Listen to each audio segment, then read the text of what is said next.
ധാരാളം ഫാഷൻ ഫ്രൂട്ടുണ്ട്. ഇതൊക്കെ നമുക്ക് പെറുക്കാം.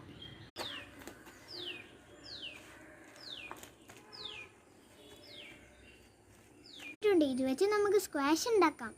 കഴുകി മുറിച്ചിട്ടുണ്ട്. ഇനി നമുക്ക് ഇതിനെ പാത്രത്തിലോട്ടേക്കാക്കാം. ഇതാ ഈ പാത്രം നിറയെ ഉണ്ട്. മിക്സിയിലിട്ട് അടിച്ചെടുക്കാം. അരിപ്പയിലിട്ടൊന്ന് അരിച്ചെടുക്കാം. അരിച്ചപ്പോൾ പാത്രത്തിൻ്റെ മുക്കാഭാഗങ്ങളോളം കെട്ടിയിട്ടുണ്ട്. ഇതിൽ കുറച്ച് നാരങ്ങ നീര് ഒഴിച്ചു കൊടുക്കാം. തിളച്ച് വരുന്നത് വരെ നന്നായി ഇളക്കി കൊടുക്കുക. തിളച്ച് വരുന്നുണ്ട്. ഇനി ഇതിനെ സ്റ്റൗ ഓഫാക്കി പാത്രത്തിലോട്ടേക്ക് മാറ്റാം. നേരത്തെ എടുത്ത അതേ പാത്രത്തിൻ്റെ അളവിൽ വെള്ളം ഒഴിക്കുക. അതേ പാത്രത്തിൻ്റെ അളവിൽ 2 കപ്പ് പഞ്ചസാര ചേർക്കുക. പഞ്ചസാര വെള്ളം നന്നായിട്ട് തിളക്കുന്നുണ്ട്. ഇനി അല്പം കുറുകി വരണം. ഇതിലേക്ക് നേരത്തെ ചൂടാക്കി വെച്ച ഫ്രഷൻ ഫ്രൂട്ടിൻ്റെ ജ്യൂസ് ഒഴിച്ച് വെക്കുക. തിളച്ച് വരണം. എന്നിട്ട് താഴെ ഇറക്കി വെക്കുക.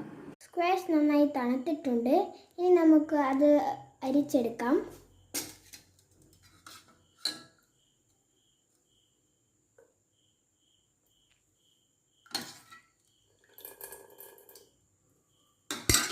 സ്ക്വാഷ് റെഡിയായി. ഇനി നമുക്കിതിനെ ഒരു ബോട്ടിലോട്ടേക്ക് ഒഴിക്കാം.